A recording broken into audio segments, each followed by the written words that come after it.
No, that's fair. I mean, if you're still doing it in 60 years, I'll be like, hey, I finally finished that song. And they'll be like, who are you? I'll be like, I'm Tobin tonight with the baby now. And it's like, it's no longer a baby.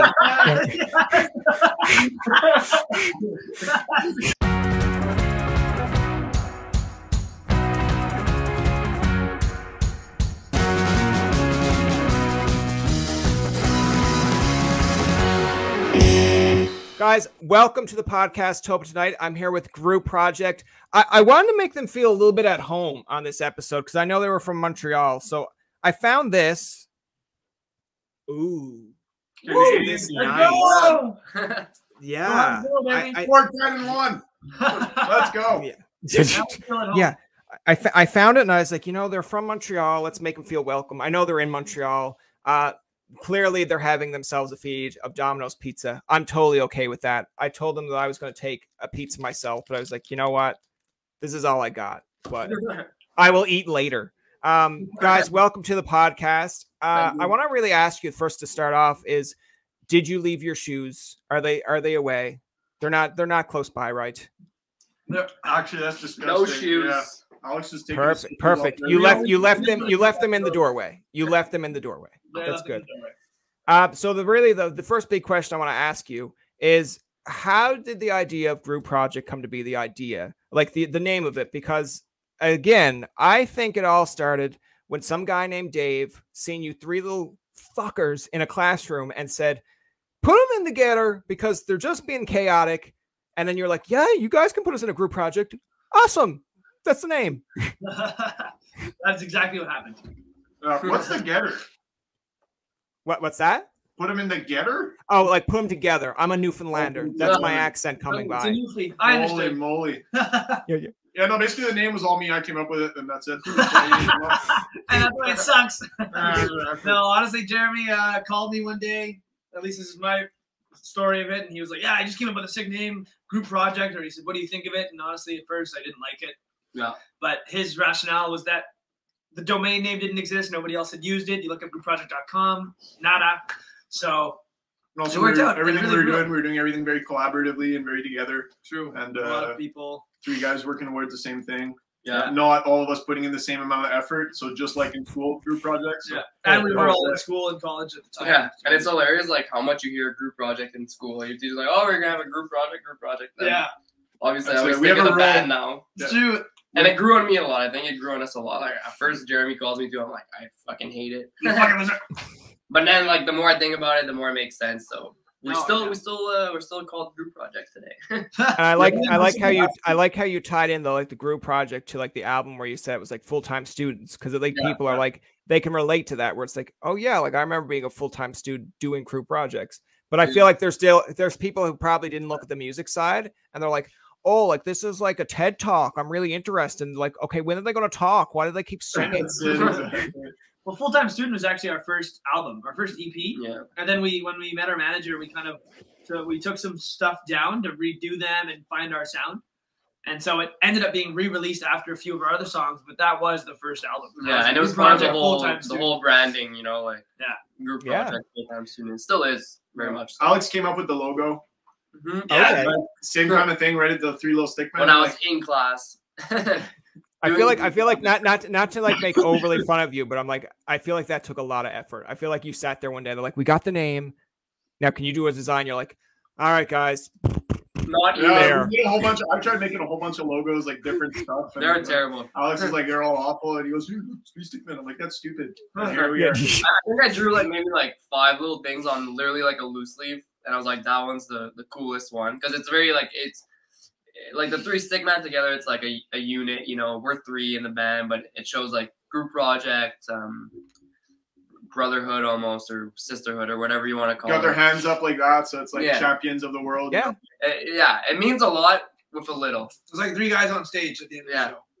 Awesome. And honestly, Jeremy ended up redoing it to scan it, and there's like a bump on the head. Yeah. Okay. I didn't change it. It's actually It's me. there's a bump on this head too. On It's my me because tattoo. I have a man bun, I guess. Alex is probably the big. I don't know how well Jake can draw, but Alex is really the best like artist. I think between the three of us. You're pretty good. I've never seen you draw. Maybe Jake's really good. I'm not even. Okay, well maybe Alex thinks he's the best. We're gonna have a drawing contest. Different styles. We have different styles. But yeah, I tried. I'm the worst. I can't draw for the life of me, and I was trying to just retrace Alex's drawing basically, and that's it. Messed it up a little bit. There's a little bit of a bump on one of the heads. Like I feel like that's like in my family where when you learn to draw, like I have a niece that's really good at drawing. Like she can draw like Lilo's Stitch. She can see it on like YouTube and draw it. And I'm just still like, Brian, draw me like Woody from like, you know, Toy Story. And I'm like, all right, circle, square, hat. And then they're like, that looks really bad. I'm like, do our logo with a hat on. Yeah. I want to ask you too, like, I know you named it Group Project. You kind of explained that a little bit, but like, were there other names that were almost close to it, or names that were like so far off that you're like, how is this even on the table?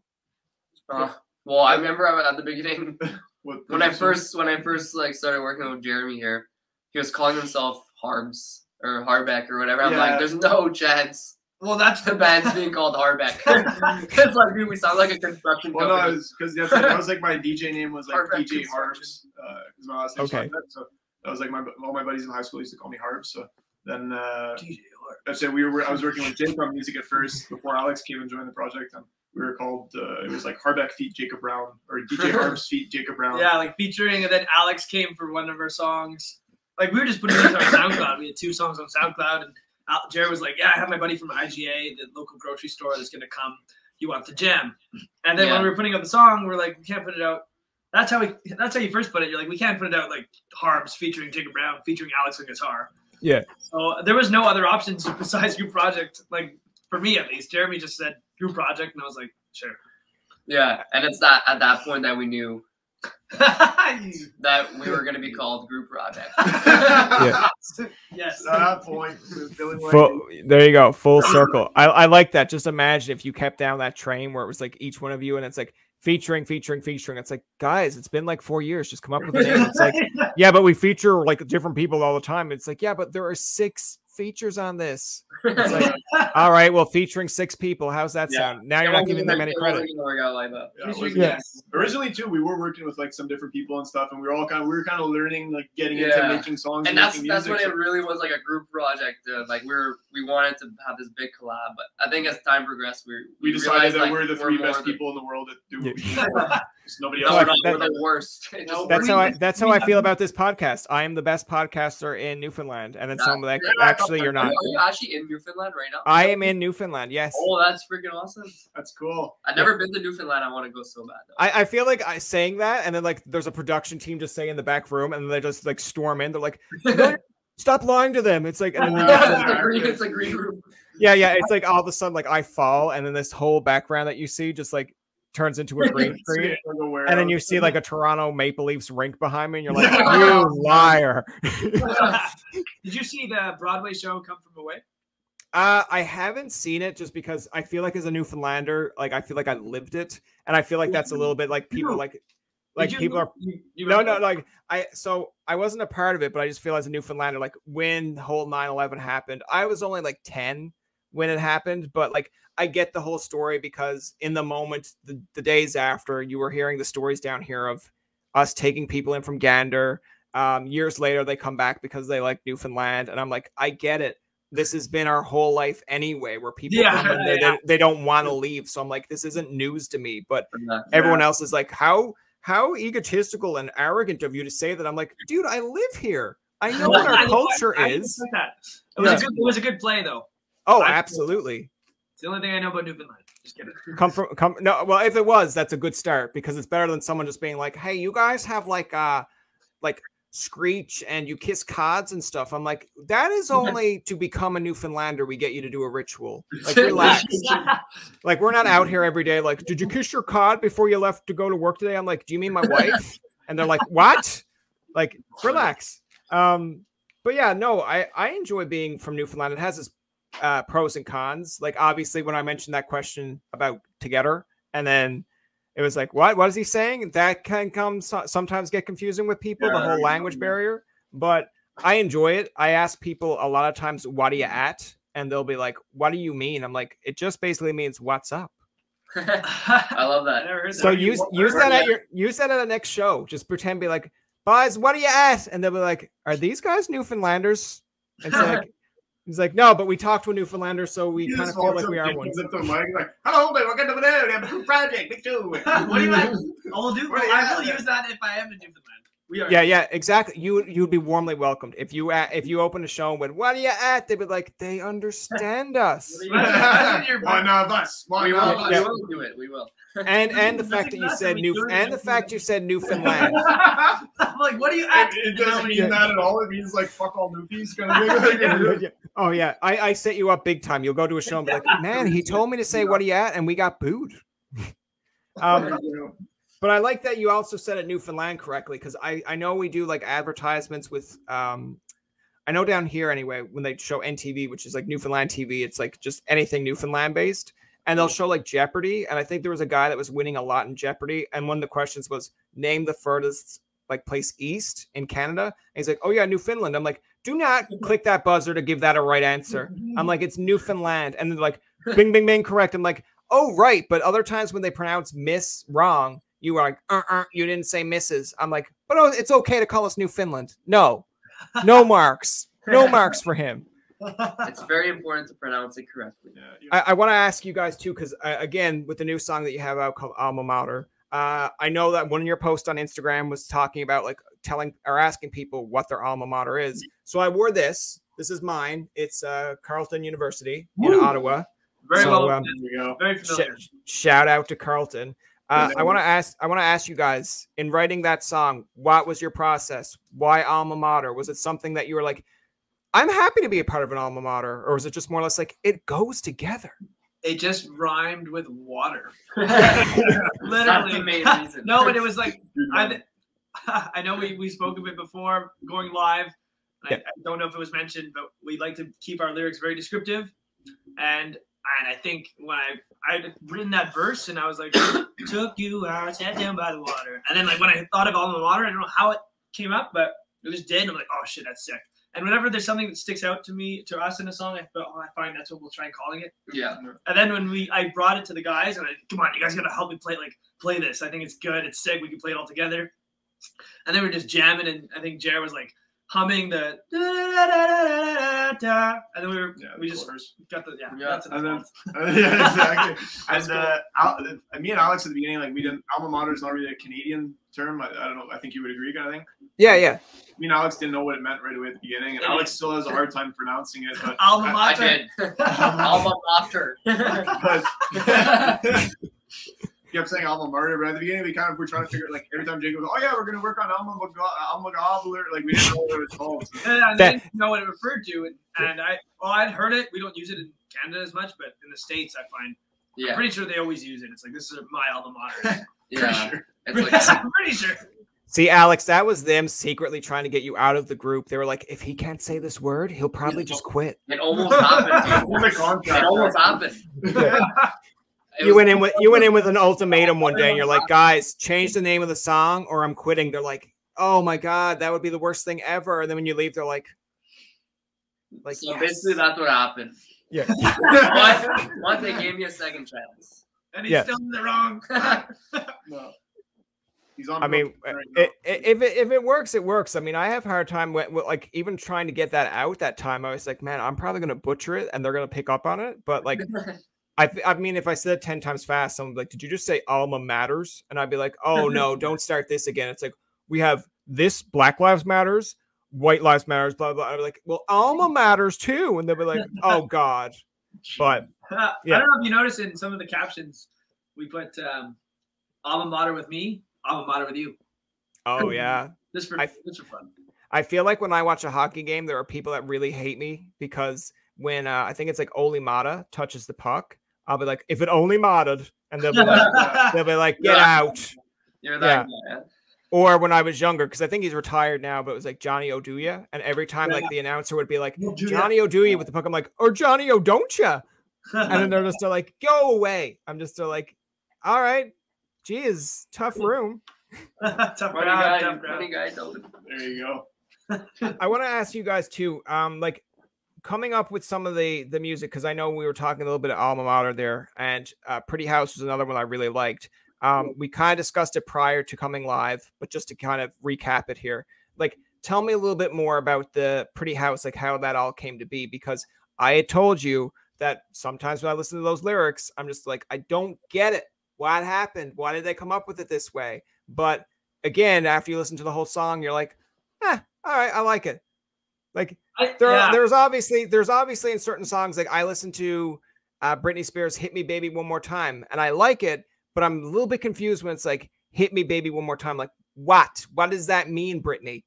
You interpret it on your. That's exactly the reaction we were hoping to get from like our fans and stuff as they finish listening to the song. They go, yeah, I like it. I think of Britney Spears. Like, well, good. I'm glad. You always say people make meetings, like you'll make a meeting work, or you'll find a meeting if there's no direct meeting.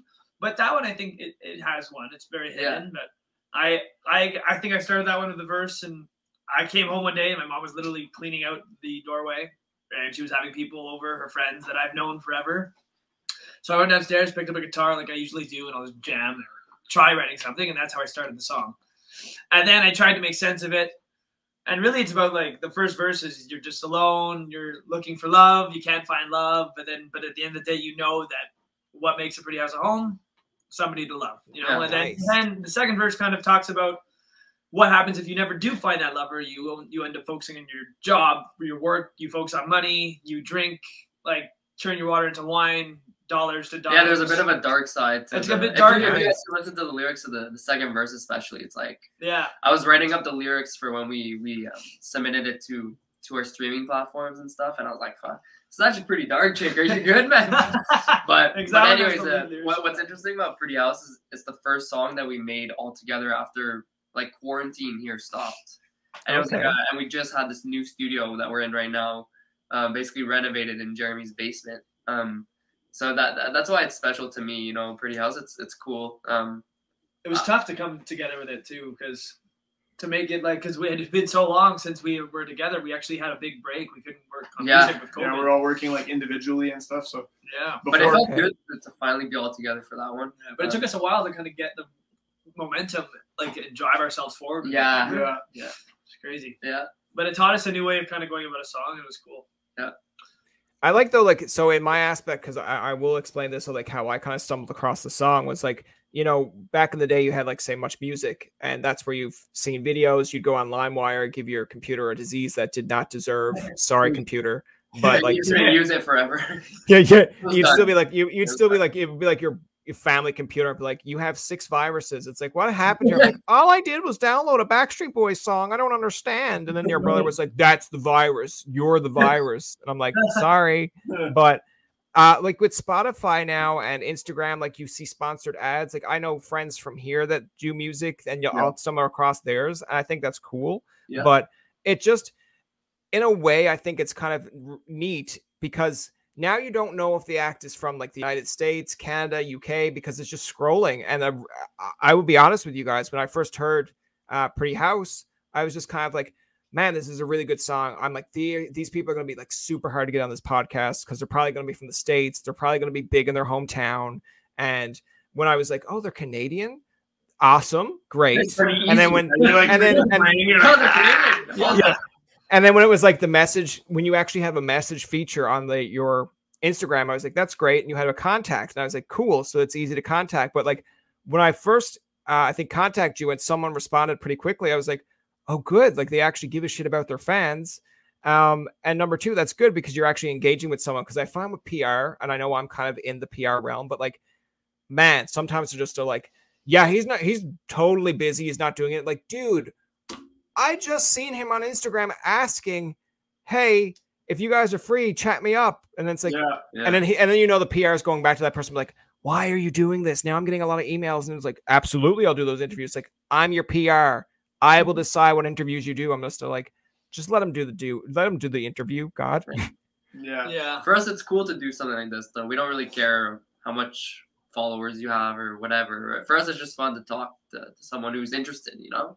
Yeah. It's a good practice for us as well for like, you know, where we're trying to go is obviously like, we're trying to take over the world. So like, no, seriously. So when we get to, you know, for us in the future, when we're doing future interviews and stuff, it's good. We haven't had a chance to do this too often. So yeah. Well, that's good because I want to make sure you guys keep yourselves genuine and sincere, because if you get a PR firm, from my understanding of it, they'll be like, all right, they're going to throw this question at you. I want you to answer it this way and be careful. Or you're the one sending the questions over, right? Like, yeah, well, they do that. There are people that will say when I do interviews where it's like, can you send me 4 or 5 questions to get them prepped? Sure. I'm like, okay, but I feel like as a PR person, I guess myself, like I'm not after the TMZ like thing to get anyone in trouble, but I can understand from a PR's perspective. They're like, they're going to ask you this question. Be careful how you answer it because they can spin that another way. And I'm like, that's why I don't like the media side as much. So I'm like they were nice enough to come on your show and now you're trying to make them look bad because you're going to edit a clip together. It's like, I don't know. You could have a Kanye interview where it gets totally taken out of context. And you're like, I'm going to watch the whole interview, which no one has the time to do anymore. Yeah. And then they're like, that's not what he said. But then there's ones that you're like, okay, maybe it is what he said. Like I watched a clip and it's still pretty trendy where it's like Kanye compares himself to like, you don't have the answers. I have the answers. And I'm just like, if you take that clip just in general, you're like, man, that guy's crazy. But then if you go and watch the whole interview, you're kind of like, maybe the interviewer was kind of getting on his nerves, kind of picking at him. So I get where he's kind of like, can you please shut the hell up so I can talk? It's scary, like how they could just portray you in such a different way. Because I even see it too. I see always these headline news, this person did that. And if I don't look into it, it's not true. It could not be true. It could be flipped in an entirely different way. And it's bad. Like I think sorry to go off topic a bit, but go for it. How like media kind of shapes things, you know? Like I've been watching a lot of music documentaries recently, and there's like the Britney Spears one that came out, which is fucking nuts. Like how she got into like not she, but her dad and everything. It's like what the fuck, and the Amy Winehouse one too, and it's like. These people have so much pressure on them from the media and all these paparazzis on them like all the time. It's like I don't want to ever live through that. I don't think we will. Hopefully, you know what we won't. But it's just like how the media like really like messes with you like that.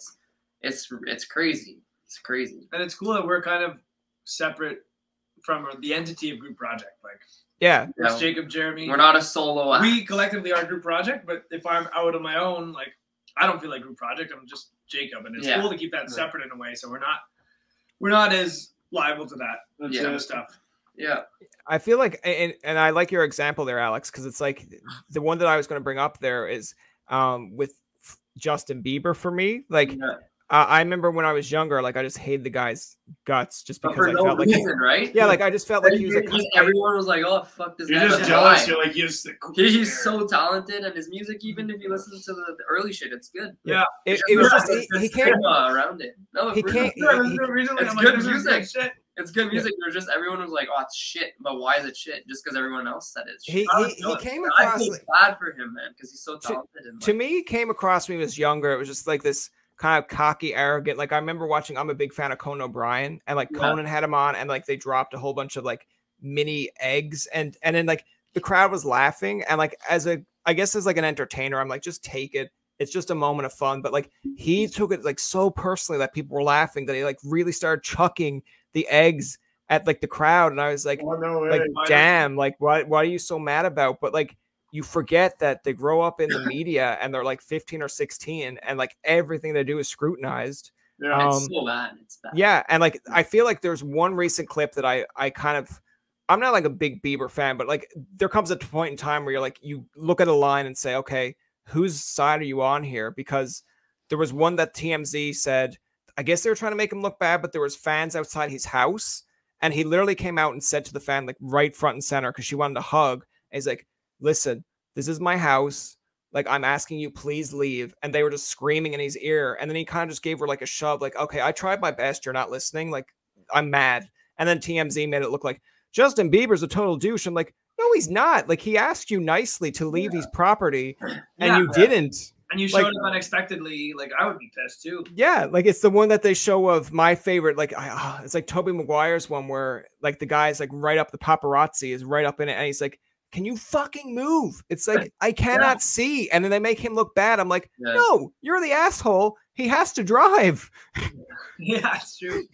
So it's like how it's presented. But I guess as you get older, you kind of, I guess like same with you guys, because you're kind of like the media side, the music side. You see it all. Again, watching documentaries, you learn through it. But I believe as a kid, if someone showed me these clips, I'd probably be like, yeah, Tobin Maguire's a real asshole. But as you get older, you're like, no, maybe back up, because he asked you probably 3 times nicely before that clip. Can you not do that? But you choose to take that clip where he flips out because you're like, people are going to love him flipping out. Yeah. It's like, that's why they do it. They do it to get them flipping out, I guess. Me and Jake, for years, me and Jake have been trying to get clips like out of Alex. We just get them all riled up all day and like have a little hidden camera. Anyway, I feel like I've YouTube video compilation one day of Alex just freaking out. Oh yeah, and then that gets trending online, and then like when people do future interviews with you, they're like, I really like Jeremy, I like Jacob, but like I was a little bit Alex is me. He's like literally the nicest kid between the two. Yeah. Alex's answers could be like the very nicest of all of you, but they're like, I felt like he was a little bit rude. I'm like, why? Why do you feel he's rude? Because I saw clips earlier, and I'm like, okay, but those clips were like, yeah. It's like, I'm sure if you ever had people on, like I'm sure if like we ever had like Bieber on this podcast, and Bieber was like very nicely said, Brian, like it's been 50 minutes, I have to go, and I'd be like, that's fine. But if I wanted to get like clicks, I would keep on digging at him until the point where he's like, fuck off. I told you 50 minutes. I'd be like, there you go. There's the clip. But I feel like I'm not that type, because it's just clickbait. Yeah, it's not good. Not good. No, definitely. The other thing I want to ask you guys, like kind of a little bit of the outside the music side here, but like what other interests do you have outside of music, like in the downtime? Because I know we're kind of coming out of COVID. I'd like to believe it, because I see like fans all back in the stands at hockey games. Yes, it's still ongoing, but I don't feel it's as severe. But like, what were you guys doing during like lockdown or COVID to keep you busy or sane? I personally made a very good friend called Beer. Nice. Beer became a very, very, very good friend of mine. I already was, but we got closer during that time. Also hockey, a lot of hockey. Like, so obviously the first few months they were off. They did the playoff bubble. So being a Habs fan, like they had a pretty good, like I guess 1.5 rounds you can call it in that playoff bubble. And then like there's the whole fall where they're really building their team up for the shortened season that they had last year. So just I don't know, really. Yeah, music for me was the thing that really kept me sane. Like when it was not because I was I'd play on my own there, but then when summer came around, I was golfing, going to the outdoor rink, watching hockey like Jer. Yeah. Fantasy football. Nice. Okay. So yeah, that's about it. But music primarily, like that was my escape. Like if I was when it was the heat of the lockdown, I would go downstairs and I had my piano, my guitar, and at least I had nothing else to worry about, which was sick for 2 weeks, and then it got. I was going crazy. At the same time, just on that note, like you have to realize we're still not doing this full time, right? Like so Jake's got like a full-time job, and this is kind of like all the spare time we have, we dedicate to this. And it's like a full-time school job. Yeah. Alex is in school job, and we're Nice. So this is like kind of our escape. Yeah, this is it. But yeah, no. For me, like what was keeping me sane? Well, I was fine with staying home. It was cool. But definitely playing guitar more than ever. I think we all got better during that time, like individually. But going on hikes, walking outside, going to the outdoor rink, seeing friends from a distance, stuff like that. But yeah, staying active and definitely like being in nature for me was keeping me sane during that time. I feel like COVID gave me a really good excuse for like seeing friends from a distance, where it's like a friend that like one of your best friends you're obviously going to make time for, but like one of these other friends that you're like, I'm kind of friends with you, but it's association with someone else. And it's like, hey, do you got time to do this? I'm like, man, COVID, can't really do that. Exactly. Perfect excuse. And now when it starts to go away, I've actually seen like memes online where it's like, okay, what's our next excuse here? Roll out another one so we can we can use it, because it's literally like, we're having a house party tonight. We're inviting everyone. Do you want to come? I'm like, COVID. I really don't feel like it's been it. 20 years. I'm sorry, I just really don't feel like it. Like you. You're like swine flu. Yeah. It's like I broke my leg. It's like you can still come to the party. I'm like, damn it, I need a better excuse. It's like I have a baby. They're like, oh God, stay away. I'm like, good, great. Do you? Like that. No, do I have? No, I don't have a baby. I mean, I'd feel bad if I did have a baby. I'm sure I wouldn't be like that productive with podcasting, or worse, I would have to call this Tobin Tonight and baby, and then I'd be like, where's the baby part? I'd be like, hold on, I'll bring her in, and then it's like just have it planted here, and I'd be like, I really enjoy the baby segments. It's like, Brian, this is way past your bedtime. I'm like, yeah, but it's called Tobin Tonight and baby. If I don't deliver the baby, nobody's gonna watch. No one's. Yeah, it's like I guess it's like a bit of the funny part of it stuff. Like when you actually go to see live movies or TV shows, and it's like I forget sometimes when you watch a Scooby-Doo movie, that dog doesn't exist. It's just someone either in costume or a voice actor. Because I think it's like no way. Yeah. It's like I think I watched Scooby-Doo like the first movie that came out, and then when they do interviews with them, I was like, oh, there's Freddie Prinze Jr. Great. There's like the other actors that's involved, and I'm like, so who's going to interview Scooby-Doo? And then they're like, are you okay? There is no Scooby-Doo. Like, there is a Scooby-Doo. It's just that it's not an actual like thing or yeah. Imagine how lame that'd be that the voice actor just shows up and like doesn't do the voice. It's just yeah. Oh, that would be so unprofessional. That would be like the worst thing ever. It's like when they had, I think, like Tom Holland pretending to be like Spider-Man, and the guy asked him, so is Tom Holland like English or and they like confused. He's like, no, I can do an American accent, and the guy just seems so crushed because he's like, oh shit, like I didn't know that you were English. And I'm like, if anything, that's to me the opposite. Where I'm like, damn, you got an accent. Cool. That's great. Yeah, it's always cooler to have an accent. Yeah. I feel like when I listen to some of your songs, I can somewhat get a twang from your songs with some accents, and I feel like that's a good thing because I know people have been like, English people fake it the whole time. Go listen to one of their songs; they speak great, and I'm just still like, all right, but music is music, man. Like, why you got to bring it down Adele because she has an accent? So, but there are definitely songs where I pick up on the accent, and I'm like, man, that's cool. Yeah, I think we've got that a lot with Jake's voice sounding like Canadian, foreign to Canadian, like. Do you have people though that will ask? Do you have people that like mistaken? Like, I don't know how many interviews you do, but like, do you have people that will come up to you and think like, "Oh, you guys are from Montreal. I thought you were from blah blah blah." Like, oh, you speak English, Jacob. I think maybe a lot of people think we're from the States. Maybe. Oh, I've got my sister used to think I sang like British. Like, I can see that. It's because of my L's or my R's. It's because I've listened to a lot of Ed Sheeran growing up. I think. And he actually does. You can tell that he's British. I find in a lot of his songs. Yeah.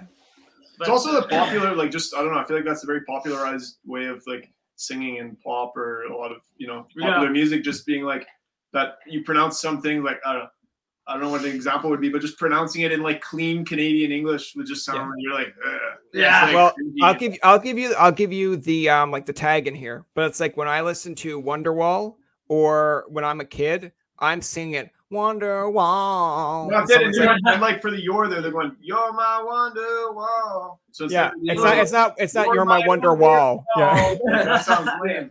Well, it's funny. I took singing lessons during COVID, so that was and that was the first time I had done it. But I got a bit of a lesson on Americans talk with their cheeks.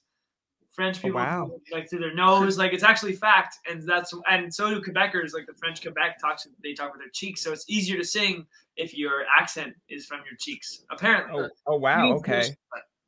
That's why you have like I guess that's why Celine Dion's so good because it's like French Canadian and like I wouldn't have actually picked up on that, but I know like listening to certain songs, like if they're an Australian band, you pick up on some of it, but. I just noticed that was my go-to example with Oasis because, like, I'm sure if you sang that in a bar without the accent appeal, it's like Wonderwall. They're like, man, you're off key. It's supposed to be Wonderwall. It's the perception. It doesn't like slot into the song as well, you know? Yeah. Or if it's I guess someone trying to sound the different way, it's like Tom DeLonge from Blink-182. No, exactly the example. But that's like the classic like pop punk like where are you? No, I'm I'm here with my friends. That also kind of just fits their whole vibe of like being very rebellious and like against the system, and you know what I mean? Yeah. Well, when we're recordings, Jeremy's often like, try it like this, maybe sing it like this. So I'll give it different tones, and then we'll kind of see what fits best. Maybe it's a mix of both. So it depends, but I'm glad, or I at least hope that despite the different tones, I can still sound consistent. I hope. Yeah, no. I mean, it's also like normal. Yeah, like with bands, obviously, like you have like distinct voices or distinct sounds you'll pick up on. Like I know for me, Blink-182, that was like Tom. Like no offense to Mark or Travis, but it's like hearing Tom sing a certain chord or a certain note. I'm like, I can't sing like I Miss You or whatever and not do the Tom DeLonge voice. If someone's like, you didn't do it correctly, I'm just like, I sang it, I just didn't do Tom's voice. They're like, it's not the same. It's definitely not the same, especially with Blink-182. Yeah, there have been on YouTube. There have been ones where it's like you can listen to like Angel and Airwaves, and they put in brackets like before Tom's voice changed. I'm like, what the fuck do you mean? And then it's like, this is how it would sound if a Blink-182 did. And I'm like, they both sound good, but I think Angel and Airwaves kind of go with Tom's voice a little bit more, just because I guess it's growth and the way he wants to be presented. Yeah, but I think that project was really like what he wanted to do. You know. Yeah. But I just thought it was interesting because like I just thought it was interesting because I like Angels and Airwaves too, and I liked Plus 44, I like Boxcar Racer, but to me it's almost like this seems more Tomish as he grows, where like I do still like Blink-182, but just the old Blink to me is almost like, yeah, that's Tom's old voice. Angel and Airwaves is almost like, this is Tom now as he's matured somewhat. Yeah. Cool to see an artist progress. Like even us, we had our songs from when we first started compared to our songs now, and compared to our even more recent songs are always progressing and changing, evolving, and it's super fun to see. But I get it. Sometimes it's nice to hang on to the roots of an artist.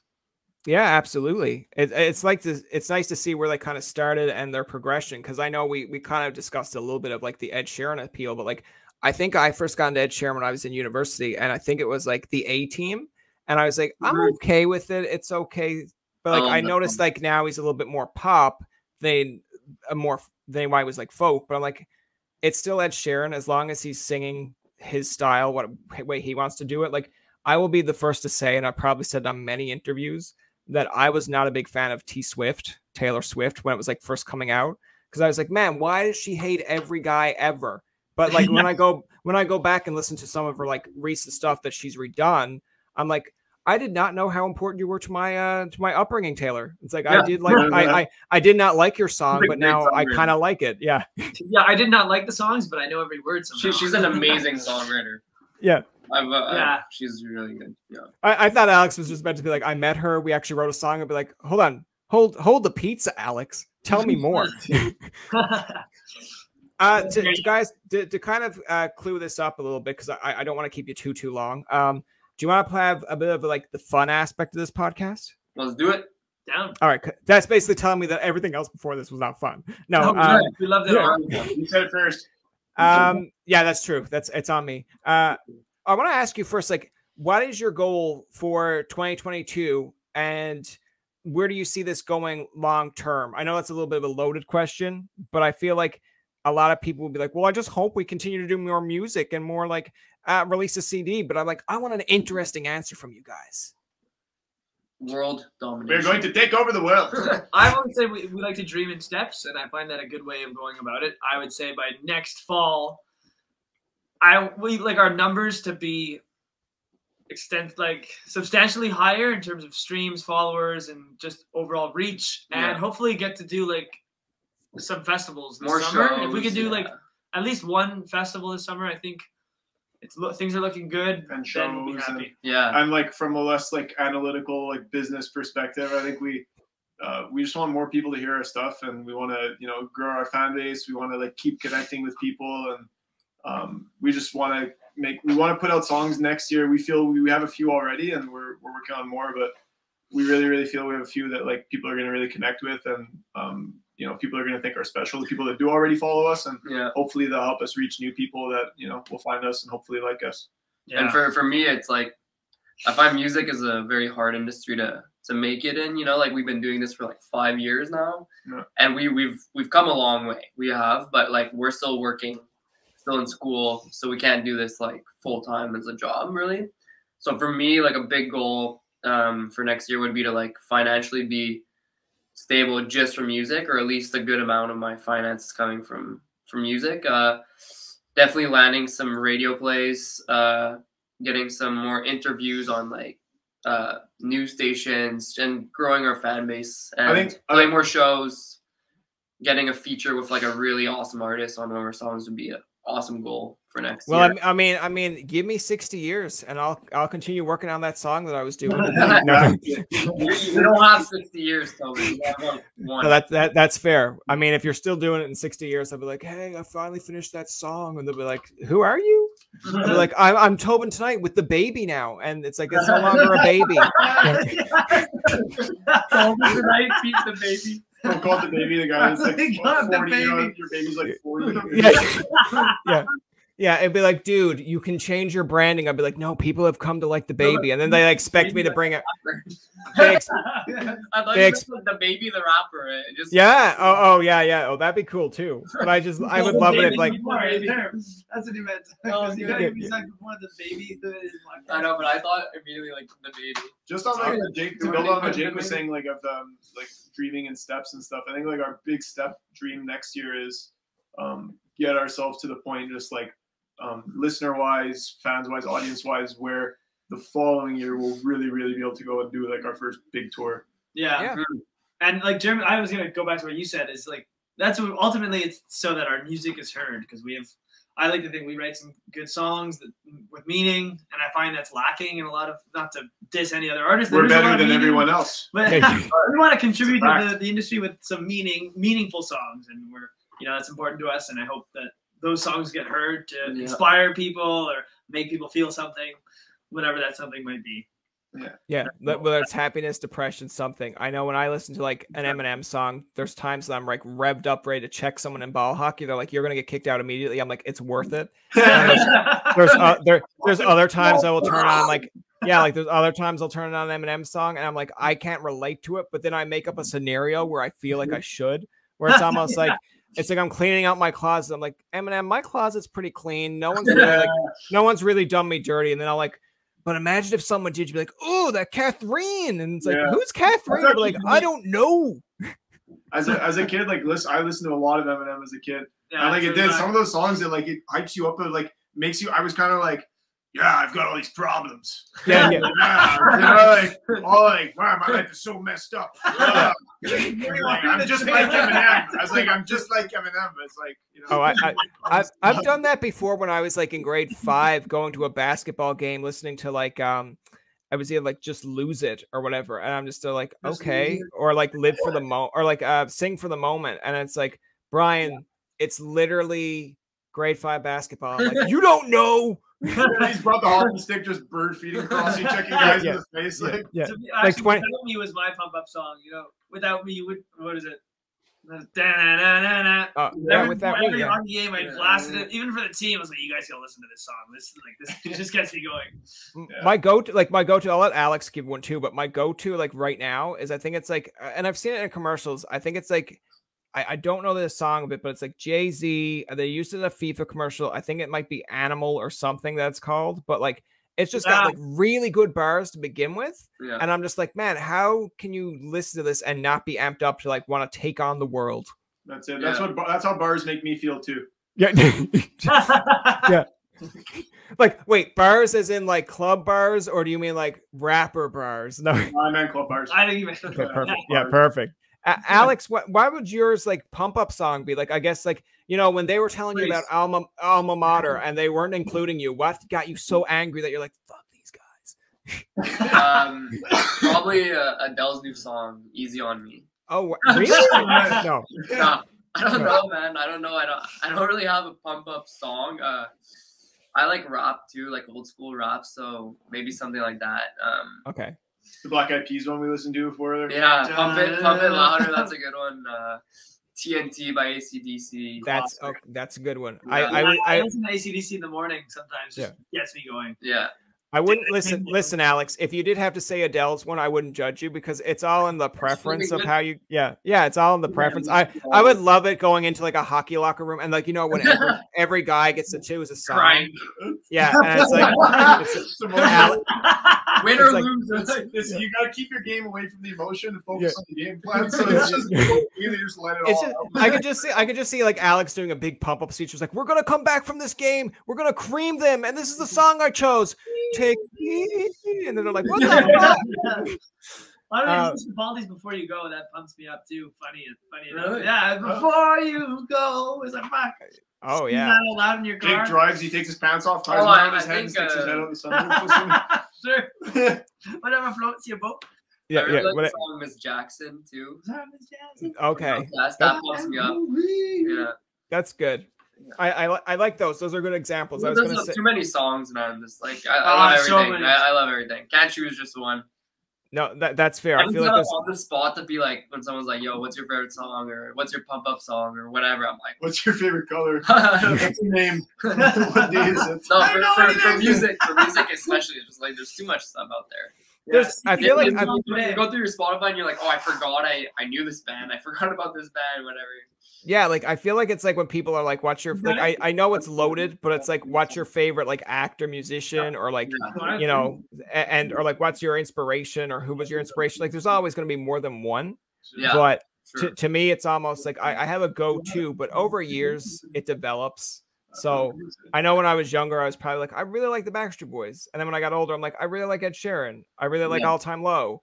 But like, it's something. If you take something from everything, it's good. But I don't like people that are like, I only like this type of music. I'm like, man, you are missing out on so much more. Like there are people who hate country. That's okay. But I'm like, do you like this? They're like, no. I like rock and that's it. I'm like, man, you miss out so many good artists. Yeah, there's so much good music out there. Yeah, for sure. I think all three of us kind of pick and choose like a bit of everything, right? Like Alex listens to like friggin' classical music in his car sometimes. It's just like when it's there's something good. I listen to jazz from classical to punk rock to rap to. I want to see you make a CD with all those combos in mind. Yeah, everything. Yeah, it's just like 1 20 minutes. Reggae, rock, I like fuck. Yeah, There's nothing I can't listen to really, unless it's screamo rock maybe. That's fair. I can't stand screamo. I'm sure you'll find the oddball where you're like, that is a sick song. Yeah, every genre you'll be like, that's a good song. Yeah. Yeah, my cousin was in a screamo band, funny enough. And there's some songs I liked, so you're right. There's like some of our managers always told us since we started working with them, Stefan is like, a good song's a good song. So regardless, even within our own like music, we kind of will tend to like we'll stretch things one way, another way, you know, genre wise. So I like that. A song into like one instrument, like the voice. And if you can cover of any genre, it's like, that's a good song. That's how you know it's a good song. And I think a lot of our songs can do that. Yeah. Like sometimes, like Pretty House was a song that started very stripped, like an acoustic, folky kind of song. Yeah. And I think it would sound good if we really slowed it down too, but it could also sound good probably like as a rap. Yeah. Most of our songs though, if you heard like the original like jam out of the song, you'd be like, how the fuck did that go from this to how this? did Jeremy ruin this? But he pronounced something the wrong way, but he's like, man, it just sounds so much better when I sing it like this. Yeah, exactly. Wonderwall. Yeah. Wonder Wheel.